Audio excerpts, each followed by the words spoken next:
Lionel Messi missed the penalty, found himself and themselves 2-0 down. Zlatan, Thierry, you know him well. You've played with him. Thierry, something woke him up. Talk us through that. First and foremost, look at him crying and how much it means for him and his team. But first and foremost, he reminded us that he is human, because he missed some penalties and 4 out of 8. And then he reminds us again that he's not human. I played with him, as you just mentioned. And what happened with Leo is that sometimes do not wake up the beast. That's what happened. And I've seen it in training closely. You know, when you're in training sometime and, you know, guys, when one of the coaches don't want to call a foul or the ball was out and then you score, and then Leo wanted that ball to be out and a foul. And then he goes, ball went out, and the coach was like, stop complaining, because it can happen in the game. Next thing you know, you look at his eyes and he switches. And he goes and get that ball. I was there, I witnessed it, and he scores 3 goals in a row by scoring straight away, robbing the ball off you, scoring again, robbing the ball off you, scoring again, and he turns and says, next time call a foul. And we all went, yeah, next time call a foul. Because he's just unstoppable. When he goes into that mood, it's very difficult to stop him. And you know what, Zlatan, Alexei, I've been in that situation. This guy, and he didn't always work, let's all be honest. But when his team needs him, he raises his game. This is a guy that played 120 minutes the other day. He raises his game. He started to take the ball and dribble past almost everybody to try to change the game. Wow. Zlatan, can you talk to that? You played with him too. Did you see those eyes switch as well? You could see he wanted it. When it was 0-2 to Edge, we could see something changed. He took command. He took the ball. He made a dribble there. We don't have the images now. When he dribbled 2 guys, made a cross. He was after something. You could see it. He was on a mission now. He would not let go. He didn't want to leave this tournament. Then he made the first assist for the first goal. Then he did a second goal. Then finally somebody else helped him to get the winner. But you can see he switched gear. He became an animal, and nobody could catch him. He just went on, and this is the one I saw, we're used to see, and we're still seeing. So you can see also how emotional he is, how much it means for him. Remember, he already won this World Cup. He already won a lot of trophies, a lot of Ballon d'Or, FIFA Player of the Year, everything. I can sit there and just give his CV. And it looks perfect, but he still wants it. He still wants it, and that's impressive. Look at that. Zlatan, can I ask you a question? No. I will still. Okay. Can he be at the top of your list now? We can discuss. Oh, I like that. We can discuss. King of the jungle.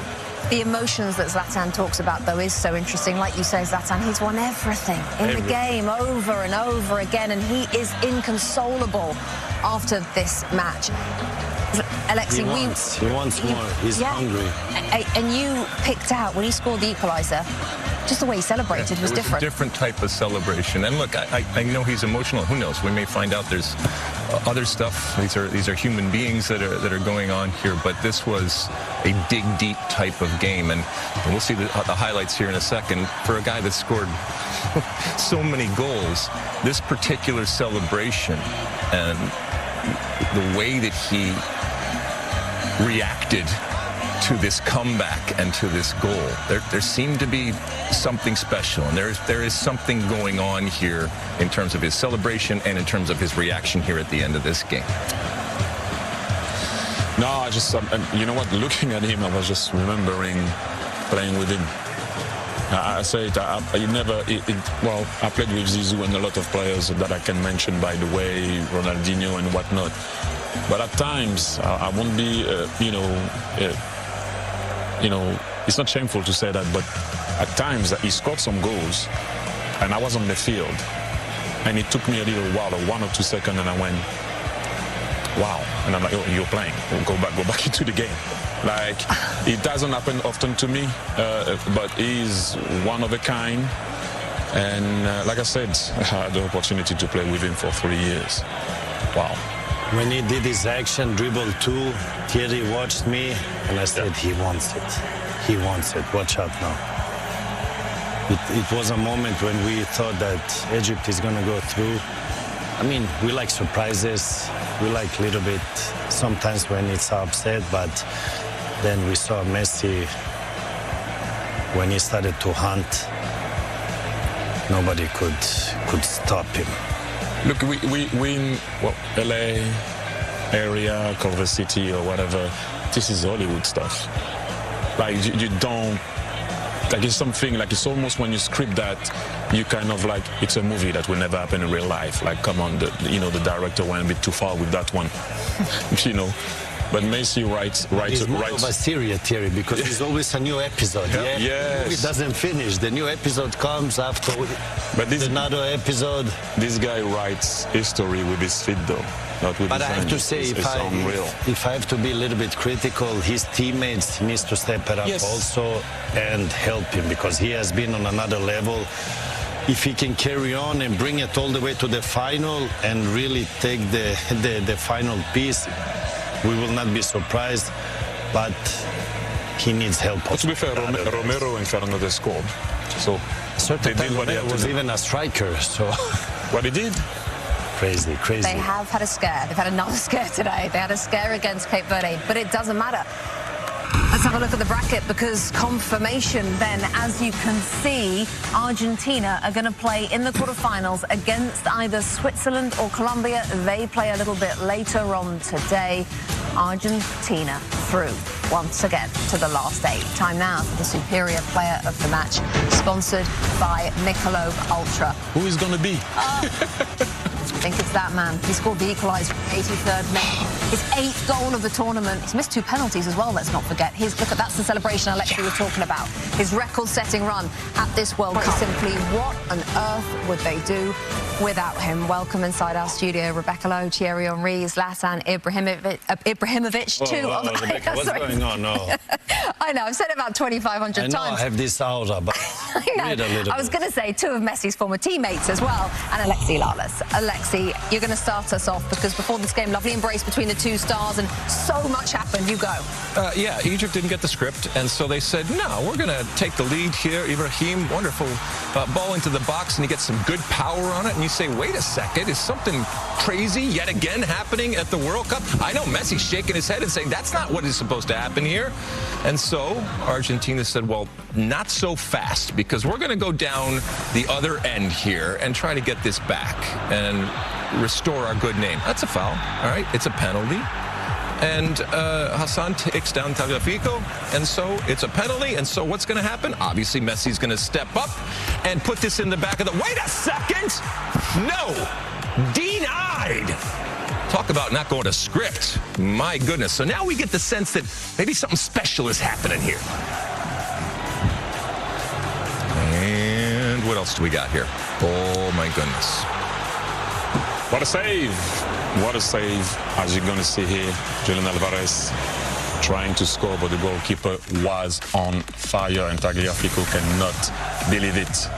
And then, guys, we were in a very famous now avocado room, and we looked at it as it happened just like now. What a run. Outstanding.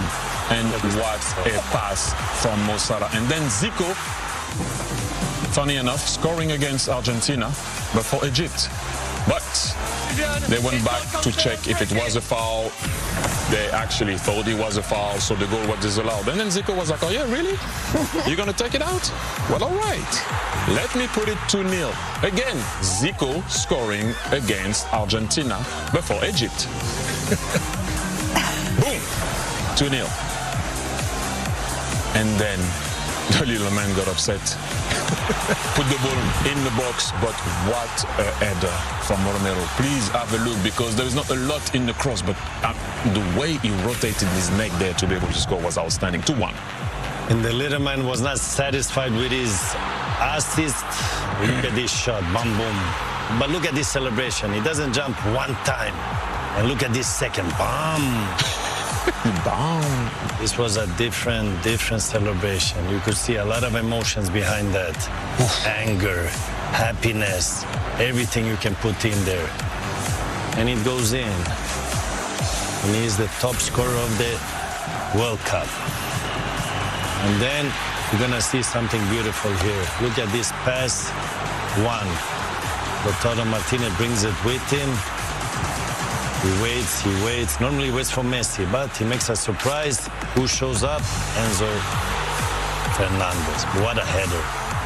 Put the ball where it comes from, because the goalkeeper will make a movement where the ball goes. Then you're going to put him on the wrong foot, wrong balance, and put it back where it came from. Look at this header. Amazing. Finally, somebody else helping Messi to get the win. Beautiful episode. Look how emotional Messi is. And look how angry Salah is. Or maybe not.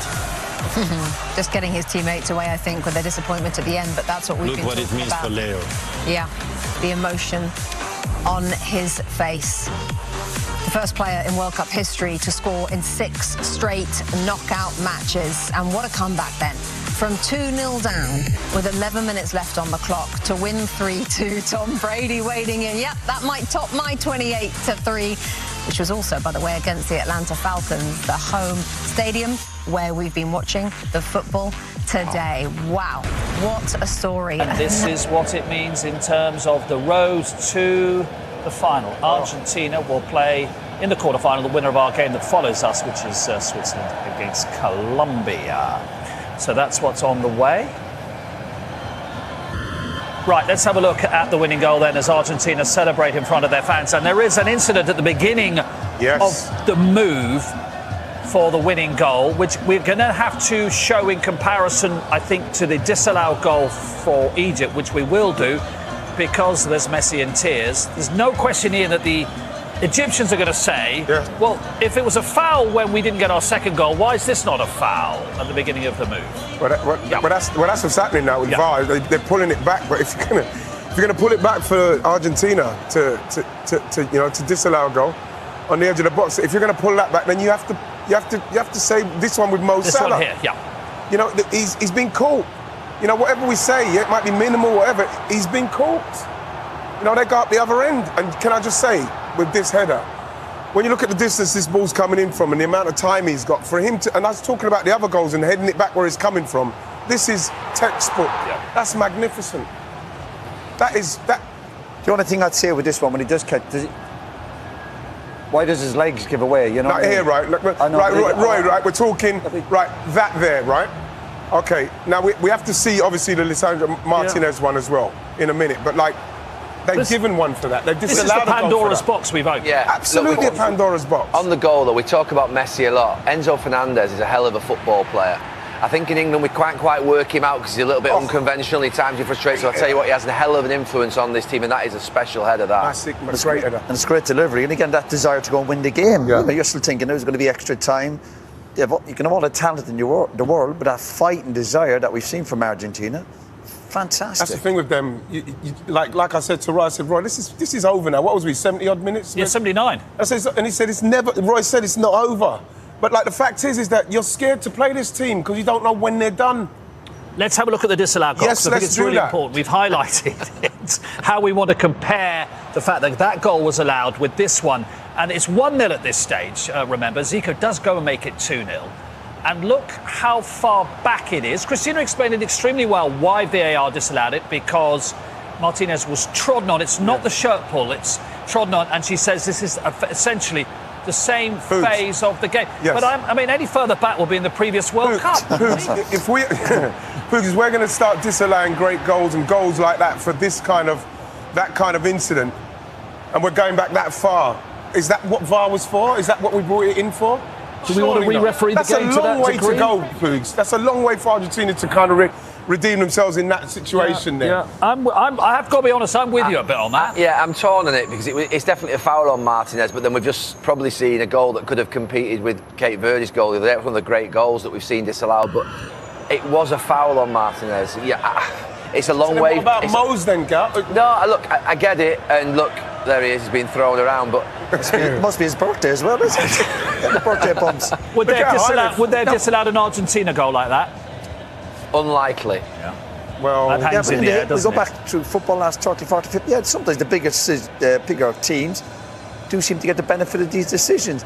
But it shouldn't take away from what Argentina have also have achieved here. You're 2-0 down with 10, 11 minutes to go, injury time. So, no, I'm giving all the credit to Argentina. Your decision can go on far against you. And then again, a lot of the big teams seem to get the benefit of these decisions. I hope what they they don't achieved drop him. and the quality of the goals. Could you imagine if they dropped him? I mean, they're chucking him quite high up in the air, aren't He's they? quite a small fella. Roy, Ian, why do you think he was crying uncontrollably at the end of the game? It's interesting that from him. I think when these guys play, and again we go back to the football, and Messi has it, and these great players we saw. Football's an emotional game. We can't forget that these players aren't robots. And again, Messi will be going stuff the pressure. He's missed a penalty. Yeah. He's think the team is a big shock to lose to Egypt. And these affect these great players. Yeah. Then It's a to get sliding out, doors moment of what might have been. It might have been the last 10 minutes of his international career. And remember, like Gary mentioned just quickly, about what it means to Messi and what it means to those Argentinian fans for Messi and the pressure that Messi's under and why he's crying and why he leads them out, what he means to them. Right, well, we're going to take a break and then we will do the other goals as well that we haven't seen. Some terrific goals in there. Let's get straight to it, shall we? Because there was a lot that was going on in that first half of this round of 16 game, Thierry, between Lionel Messi's Argentina and Mo Salah's Egypt. Let's start with the goal. I'm surprised with that one. I didn't see that coming. But what a header from Yasser Ibrahim. As you're going to see here, it's never easy when a team is trying to come back out and push out of the box and the cross goes the other way, as you're going to see here. They're trying to push. Whoop, as you're going to see here, the ball is going to go. Ibrahim stayed in between the two. Ball is on the money. Header is on the money, going to the bank. 1-0 Egypt. All right, Argentina looked around and said, wait a second, this is not how the script is supposed to go. Let's get back to business. Right down the other end, a couple of minutes later, Tagliafico gets taken down. Clear penalty. Hassan takes him down. Yep, just pushes it by, takes the hit. All right, order restored, right? Messi steps up. One of the greatest players ever to play the game. Oh, he's human. He's human, as you mentioned. Second time in this tournament, and yet he is still tied for the lead in Golden Boots. So still a lot of time to play, but yeah. And then he's gonna try from a free kick far away, hits the post. Maybe the goalie didn't wanna take a risk by touching the ball, but could have been consequences there. Then another great opportunity by Argentina.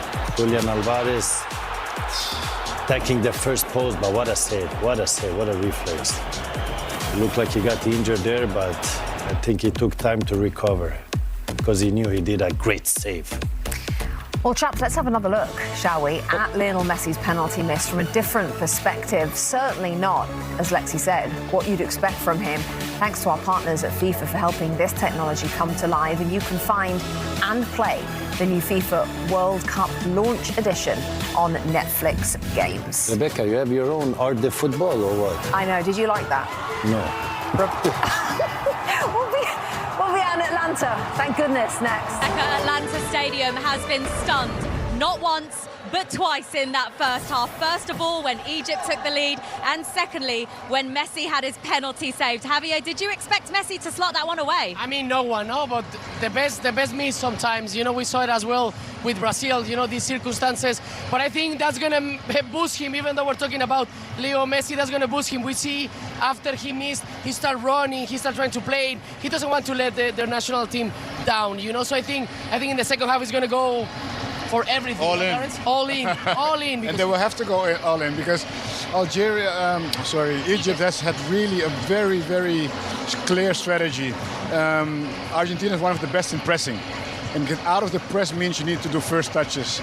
There's a lot of movement without ball. When they start playing vertical, the ball comes back and a first touch, meaning all the players that come running, they have to break and then run backwards, so they're always a bit late. And I think that is disruptive for Argentina. They're not able to get the ball fast back, so they need to, be patient. And this can be in favor of Egypt. And even in the goal clearance, he was was doing a play. He passed the ball back, and then one touch cross. That's what helps them, and the header came, you know. So it has happened in many occasions, Definitely. and the goal was actually the perfect like execution of that. Totally. Well, the last 4 times that Argentina have conceded first, in a World Cup match. They've gone on to lose the game. So are Egypt on course for what would be a famous World Cup victory, Rebecca? Listen, look at the Egyptian goal, Gary, which is a really good header. Even if they're defending, you've got a query mark over Martinez and what he's doing here. Yeah, I'm surprised because he's usually the best, actually. Because of his size, he's very aware of being body-to-body and touch tight. He puts a great delivery into the back post. But you just watch him here, he's close, he's sort of wrestling with that Ibrahim, and then all of a sudden he just steps off him, and I think he might just be thinking about stepping up for offside with the rest in line. But just watch him, he's quite tight, he's tight, and that's what he does. He's very good at it, and then he just switches off for a split second. Maybe he thinks that they're going to push up, but it's a great delivery, great header, and look, gives Egypt a fighting chance here. Yeah, when the ball goes in there, sometimes who really wants to win it? Brilliant header. Yeah, it is. It's heading it back where it's come from as well. He's just got on the right side of him. He's just got a good... Just head it back where it's come from. Yeah. And puts them 1-0 up. Right, so Lionel Messi, for all his brilliance, misses another penalty. It's the second he's missed at this World Cup. That's an unwanted record. When we have a look at it, it's very well created. You like the Messi pass? Yeah, I do. Even though you're thinking that you don't want him to be dropping too deep. But even this pass here just takes a few players out of the game. Lovely way to pass, and obviously poor defending. He's not aware of what's around him. Obviously clever to just get the touch on it and then the penalty. And to be fair, we're watching it here, and Righty, we didn't fancy him. No. I know his record obviously is not great. No. And again, Ali's mentioned there, for a great player like Messi, almost lacking that belief in himself. It's amazing. So he's missed half the penalties he's taken in the World Cup. That excludes penalty shootouts. Yeah. Gary, doesn't someone have to take penalties off him? Sorry, does someone have to say to Lionel Messi, I don't care, you're Lionel Messi, you're not very good at penalties? Trump? What do you think it's going to be? An edict? You know what? I can't imagine anybody. But seriously, there's no point saying it's Messi going to go out the World Cup if he's but please, can you imagine being in that dressing room? It's like saying to like Ronaldo, no, I'll take him. You're going to go to the Messi. Manager, Scaloni goes, no, Alvarez, you're on pets. No, Scaloni's not going to say that neither. They're impossible, these players of that stature, to be able to communicate with around stuff like this. They want every penalty, they want every free kick. But they've had loads of chances. They've missed 2 or 3 great chances, plus a penalty. It's just that discipline now. The longer the game goes on, they don't do anything daft, because they have created fantastic opportunities. The keeper's obviously doing very, very well. But these are going to be goals. Again, with that one, Roy, like I'm saying, head it back where it's come from, because that got inside the post. Head it down. Head it down, back to where it's come from.